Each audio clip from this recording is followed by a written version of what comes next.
I can't find my notebook. I'm trying to look for it.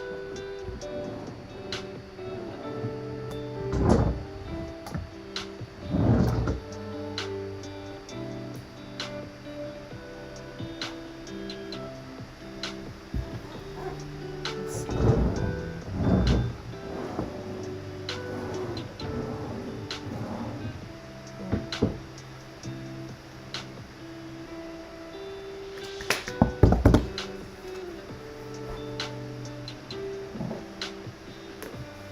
Got it. I'll use this one. Right. I'm just gonna make a plan and list out all the classes that I have this quarter. It's kind of much more than I've ever had before, so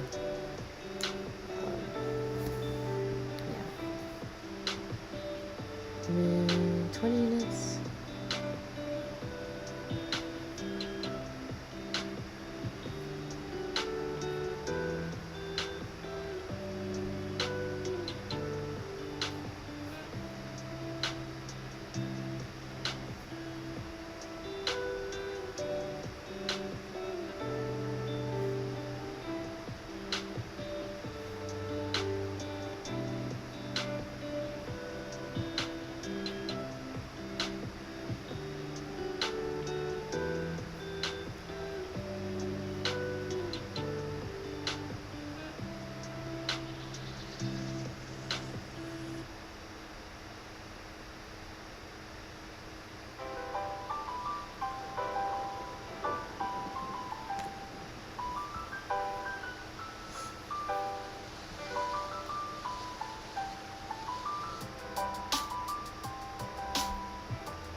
I need to figure out which classes I'm going to give notebooks to. So I have 3 notebooks possible.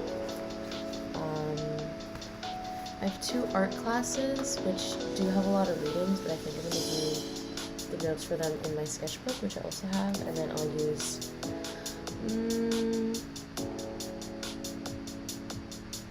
Bio 131 is ethics. So either, let's make it yellow. Let's make that the yellow one.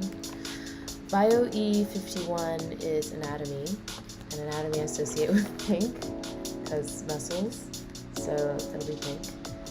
And then, actually no, purple for ethics, pink for anatomy, and design business. I'm in like a business design class, and that'll be yellow. I think that suits it quite nicely.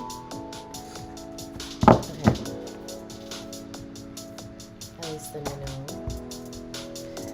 The first thing I have to do is for ethics of bioengineering. So I know you see this green one. This is for Korean. I am actually not taking Korean this quarter because there's another class I really wanted to take that was at the same time.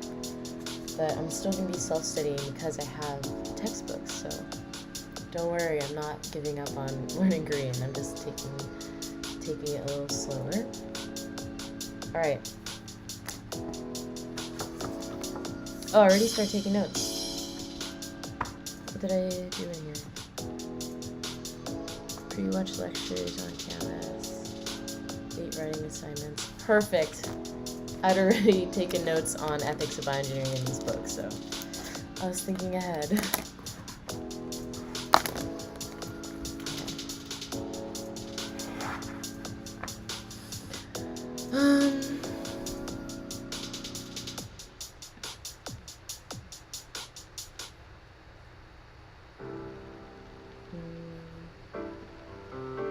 I have to watch some videos for this, so you might hear it in the background.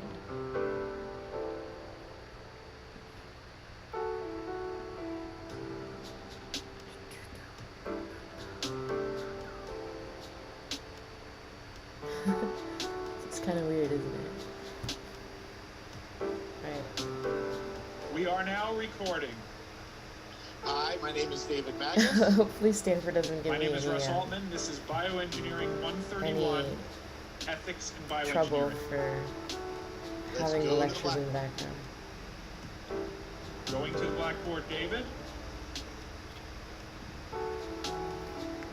Blackboard should be on. I'm going to put this on 1.25 speed. Okay. Here, up and running. So, welcome to Bioengineering Ethics. The first thing we're going to be talking to you about is ethical theory. We really want to just give you some tools that you're going to be using to assess new technologies throughout the course. But we want to really start with thinking about why we even have this course.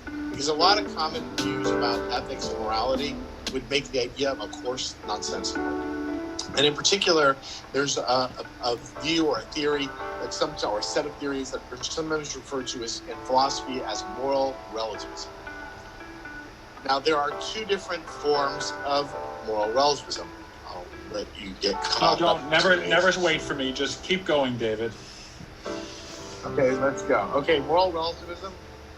There's individual moral relativism. That's the view that statements of right or wrong are really nothing more than statements of preference. If I say I think this is wrong, all I'm really saying is that I like this or I don't like this. Then there's another view which is called cultural moral relativism.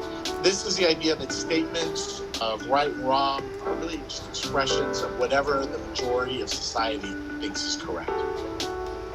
These are very appealing views, and there's certain aspects of them that do have some valence. However, at a fundamental level, they're incorrect views that would make the idea of a course in this nonsensical. First of all, you should just note that the 2 versions are incompatible. You can't both think that right and wrong is a matter of individual preference, and it's a function of whatever the majority of society thinks.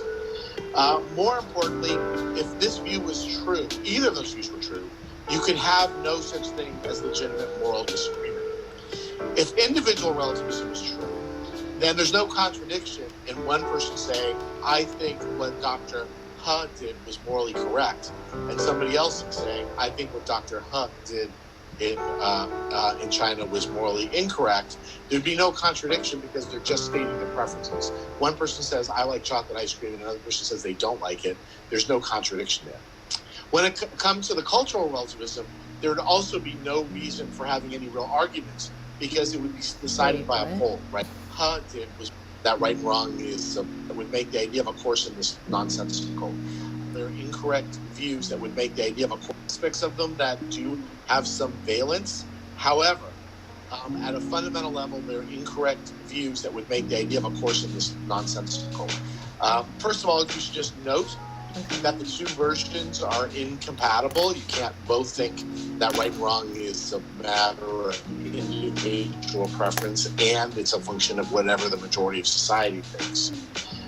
More importantly, if this view was true, either of those views were true, you could have no such thing as legitimate moral disagreement.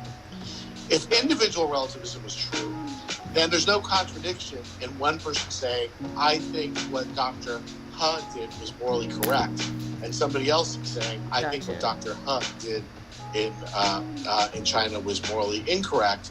There'd be no contradiction because they're just stating their preferences. One person says, I like chocolate ice cream, and another person says they don't like it. There's no contradiction there. When it comes to the cultural relativism, there would also be no reason for having any real arguments because it would be decided by a poll, right? You would just do a survey, and whatever the majority thinks, it turns out it's morally correct to do something. Moreover, we would not be able to judge societies where a majority of the people believe things that we believe are morally incorrect. Societies that practice slavery, we would have no basis for saying that they were incorrect. And it would in fact be incoherent for somebody to say, I know the majority of the public thinks that X, but it's really not. I think it's morally incorrect. You wouldn't say that person, what's wrong with you? You just supporting that. The debate is done. So there's got to be something that moral arguments are really about. And that's really what we're going to be talking about in this course, about what's at stake in moral dilemmas, in moral disagreements, especially around new technologies, new biotechnologies, and issues that arise in bioengineering. It's important to note that reasons can be given for moral decisions. It's not just a matter of opinion. It's not just a matter of doing surveys. There are actually good reasons that can be given. And these reasons can actually be related. People are not aware of it. So a lot of times when there are disagreements between people, they're actually making appeals to concepts that are actually derived from frameworks that they may be unaware of. And it can be that sometimes the ultimate source of arguments is the basis for saying that they were morally incorrect. What we're especially around new tech moral dilemmas, about what's at stake in moral dilemma about. And that's really what we're going to be talking about. The debate is done. So there's got to be something that moral arguments are really about. And that's really what we're going to be talking about in this course, about what's at stake in moral dilemmas, in moral disagreements, especially around new technologies, new biotechnologies, and issues that arise in bioengineering. It's important to note that reasons can be given for moral decisions. It's not just a matter of opinion. It's not just a matter of doing surveys. There are actually good reasons that can be given. And these reasons can actually be related. People are not aware of it. So a lot of times when there are disagreements between people, they're actually making appeals to concepts that are actually derived from frameworks that they may be unaware of. And it can be that sometimes the ultimate source of arguments and disagreements tie back to those moral views and frameworks. And what we're going to be doing in this course is giving you the these frameworks so that when you give reasons and make arguments for your positions, you can actually have different kinds of theoretical grounding for your positions for the issues that arise in new technologies. In doing that, I'll just give you a little bit of a preview. We're going to primarily be talking about two theories of action, and we'll be talking about some other frameworks.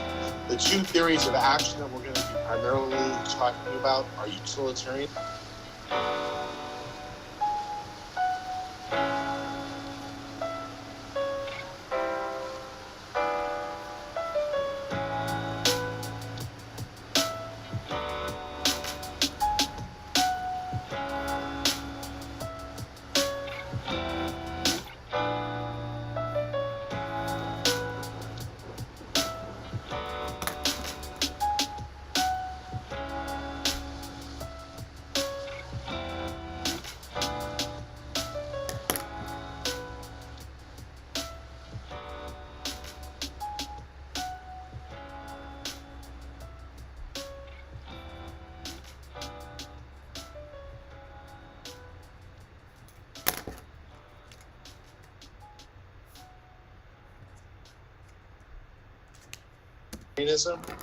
And deontological theory. And in the next videos, we're going to be explaining what each of those different theories are. And we're up. That's a wrap. We'll see you in the next one. Ending the share.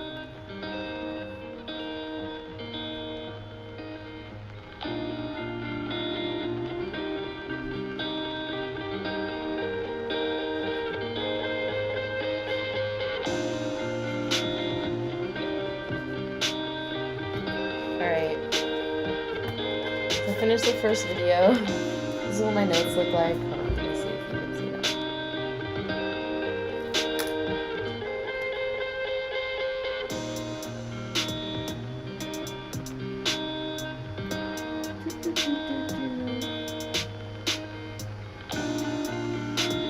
I think it's actually quite pretty. Wait, for real?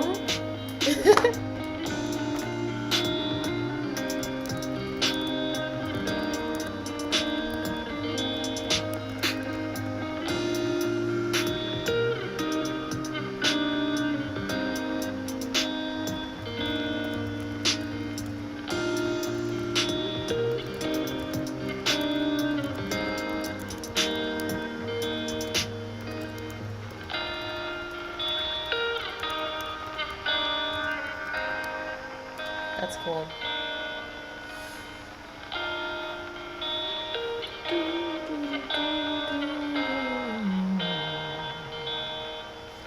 Alright, I have about 15 more minutes. I think we can finish out this this section. Okay. Next video. So we just did moral relativism. Now we're going to do consequentialism. I'm pretty sure in the other video they said utilitarianism, but I guess they're going to explain why it's the same or not the same. Hey, this is Module 2. We're playing a tape of David while I take notes. You'll get better at the technology, I'm sure. Let's go to David. Sounds great. So we mentioned at the end of the last video there were two main theories of action in ethics. Today we're going to be talking about utilitarianism. Utilitarianism is a very popular theory. There are precursor versions of it going all the way back to Greek philosophy that is often associated with the work of David Hume in the 18th century, and especially as philosophy that was developed in the 19th century, primarily by John Stuart Mill and Jeremy Bentham. And that's really the origins of this theory. And in practice, if you look at, for example, legal cases where there's a lot of moral reasoning, or you do this often in classes, people's first intuitions are often very utilitarian in nature when they first think of an ethical issue. Now, there are four main components to utilitarianism. First, utilitarianism is a form of consequentialism. What that means is that when you're thinking about what the right and wrong thing to do is, you do it by measuring the consequences of those different actions.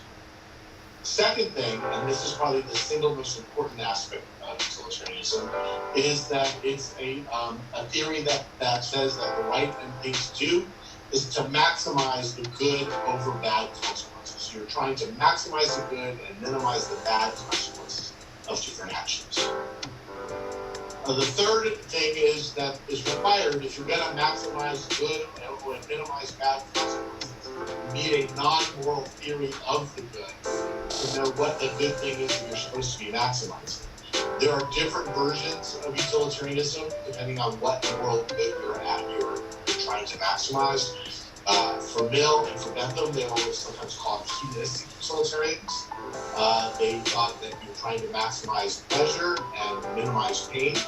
And that's a very powerful form of utilitarianism. Other theories have focused on things like interests or satisfaction of desires, and the allocation of healthcare resources, which we talked about in another video.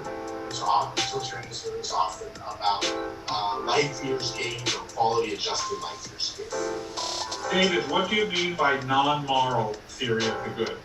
So the idea is that it would be circular to define right or wrong action in terms of something else that is itself a normative concept. So you can't define the right in terms of something else that's also the right. So so something else. David, what do you mean by non-moral theory of the good? So the idea is that it would be circular to define right and wrong action in terms of something else that is itself a normative concept. So you can't define the right in terms of something else that's also the right.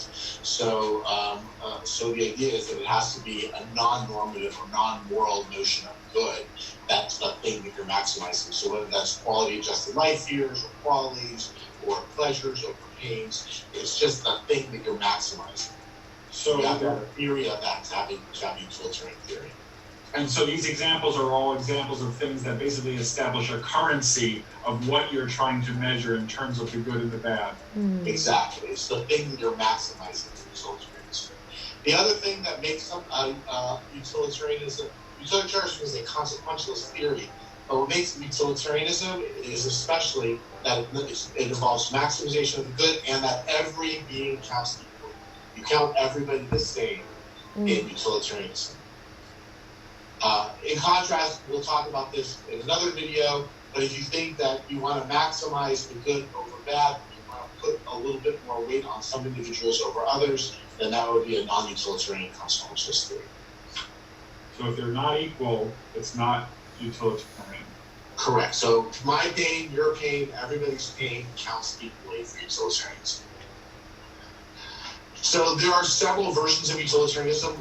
In a minute, we'll talk about some of the criticisms of utilitarianism. But in response to some of those, so the basic approach to utilitarianism is something called act utilitarianism, which basically says you should act in such a way as to maximize utility. But because there are some unintuitive consequences to that, there are theories of utilitarianism that has instead said, no, we should not act to maximize utility. Rather, you should act in accordance with a rule. And what rules should you adopt? Whatever rules maximize utility. That's sometimes called rule utilitarianism versus act utilitarianism. The problem with rule utilitarianism is that it always collapses back into act utilitarianism. Because the one rule that's always going to win is act to maximize utility. And so most modern utilitarians are act utilitarians, though there are still a few utilitarians out there. That was a more popular theory back in the 70s and 80s. Now I mentioned that there are some problems with utilitarianism, right? The first one is that it often leads to unintuitive consequences because literally for utilitarianism, because it's a consequentialist theory to maximize the good, it means that the ends always justify the means. Nothing else can justify the means except the ends. So as long as the overall outcomes are better, then it doesn't matter what it takes to do that. can lie, cheat, steal, kill, do whatever it takes, as long as whatever the action you take is produces the best outcomes, then that is going to be what utilitarianism says you should do. So just to give an example of why this is unintuitive, and I always use really gruesome examples. First gruesome example of the class.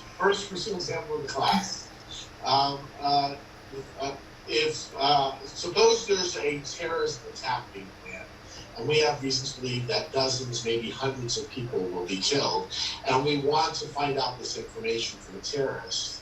And we know this terrorist isn't going to talk. There's nothing we're going to be able to do to get him to give us the information. But he has a little innocent 5-year-old daughter, and if we torture her in front of him, we have good reason. Our psychologists tell us that if we do this, he's going to break and give us the information we want. So we have to torture this 5-year-old girl, but in exchange for that, we're going to be able to save dozens of lives.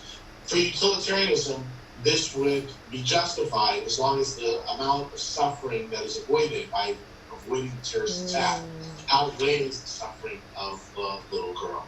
This is actually the basis of a discussion in the Brothers Karamazov about a perfect society that rests on the suffering of a single child, and whether or not that was something that would be some people would be willing to do. So these unintuitive consequences are a real problem. You could potentially justify taking people's organs against their will to give them to people who would, where they would do more good for society. It can have all kinds of very unintuitive consequences. There's some other problems with utilitarianism as well. It's very challenging because utilitarianism requires that all different preferences or sensations have to be commensurable so that you can weigh them all up. But it's very challenging to do that. How do we weigh the pleasures of eating chocolate cake versus the pain and suffering we get from being overweight? And so we have to weigh those things out, but it's hard to sometimes figure out how you're going to make those different things even commensurable. Though in the end, we do make decisions. So in favor of utilitarianism, say in the end, we do make decisions about whether to take the action or not when we're weighing those things out. Another criticism of utilitarianism is that it's too demanding because since almost all actions, all decisions will have some consequences for maximizing pleasure and pain, every decision becomes a moral decision. When I was trying to decide this morning whether to have column tea or decaf Earl Grey, presumably one of them would have made me happier, and whichever one would have made me happier, morally I was obligated to do that. And if I picked the one that didn't make me happier, I acted immorally. So on one hand, it seems like it requires too much. On the other hand, it also seems to give rise to characteristics that people find undesirable, a sort of calculating person who's always thinking about things. Although Mill has some responses to these criticisms saying that you have to distinguish between the motive of your action versus whether or not it's the right action. It might very well be that the basis of your actions could be your upbringing or your intuition or whatever. What matters is that you did the right thing. As long as you did the right thing, utilitarianism gives you the way of judging that, but it doesn't necessarily require that you do it from that motive. And that's actually one of the big differences between utilitarianism and deontological theory, which we'll be talking about, where the motive actually matters. In the end, for utilitarianism, all the basis of your actions could be your upbringing or your intuition. Although Mill has some responses to these criticisms saying that you have to distinguish between the motive of your action versus whether or not it's the right action. It might very well be that the basis becomes a moral decision. When I was trying to decide this morning whether to have common characteristics that matter, but it doesn't necessarily require that you do it from whether or not it's the right action. It might very well be that the basis of your actions could be your upbringing or your intuition or whatever. What matters is that you did the right thing. As long as you did the right thing, utilitarianism gives you the way of judging that, but it doesn't necessarily require that you do it from that motive. And that's actually one of the big differences between utilitarianism and deontological theory, which we'll be talking about, where the motive actually matters. In the end, for utilitarianism, all that matters is the end, the consequences. Why you did it is irrelevant. Whereas for Kant, which we'll talk about next time, the motive is almost everything. David, one question I want to make sure in the notes. The difference between all decisions become moral because you're kind of paralyzed, you were using the T example, versus there's too much calculations in number 4. I want to make sure those are different for everybody. Yeah, so the criticism that's been made about every decision from some moral decisions is because every action absolutely has some consequences that produce either greater or lesser amounts of pleasure or pain. The issue about it becomes too calculating. The criticism is if you spend all your time figuring out like what's this going to do in terms of producing the best outcomes, you're going to be this very cold, calculating person, and we don't find that very attractive. However, Bill would say it doesn't. You don't have to be that person. You can act from anything. Maybe it's just you were raised to be a very good, devout Christian, and that makes you do the right thing all the time. And as long as the things you always do on the basis of your religious upbringing turn out to maximize utility, then that's fine for Bill. It doesn't matter why you do it. What matters is that we judge your actions by whether or not they maximize utility. That is the good over bad consequences. Gotcha. Thank you. Does this end the module? Thank you for attending Module 2. This ends the module. Okay. I'm going to stop the share, and I'm going to end the meeting. Okay. Alright, that makes sense. Kind of, I think. I guess okay, let me just debrief this so that I understand. So the common criticisms of utilitarianism are that 1, it leads to unintuitive outcomes because the ends justify the means. Therefore, if you were trying to save like a potential 200 people being like attacked, and doing that by extracting information in like a painful way or really harmful way to one person, then in utilitarianism that would be justified because the pain and suffering of 200 people outweighs that of one person. So in that case, the ends justify the means. Second reason is that this kind of requires you to map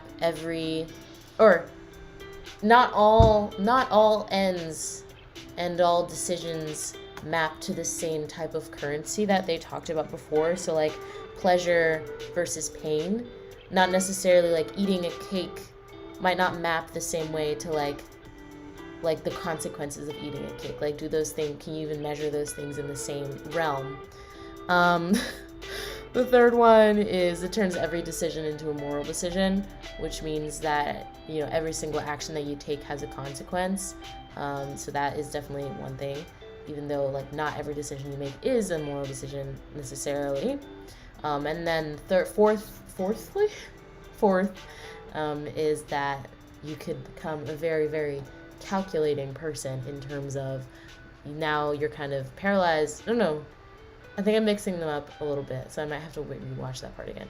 But basically, everything you do, every choice you make becomes like this analyzed decision of like, is this gonna be the best outcome for me? Is this gonna maximize like any and insert here good thing? And then Mill argues that it doesn't really matter because the motive behind it, or like the motivation behind an action doesn't matter as long as the outcome itself is a net positive. I don't know. Okay, I don't know if I completely understand that last part, so I might have to rewatch that. But it's 11 p.m. now, which means that it's time for me to get ready to go to sleep. I've been trying to maximize on my jet lag so that I keep in a very healthy and good sleeping routine. So I'm gonna end the live here.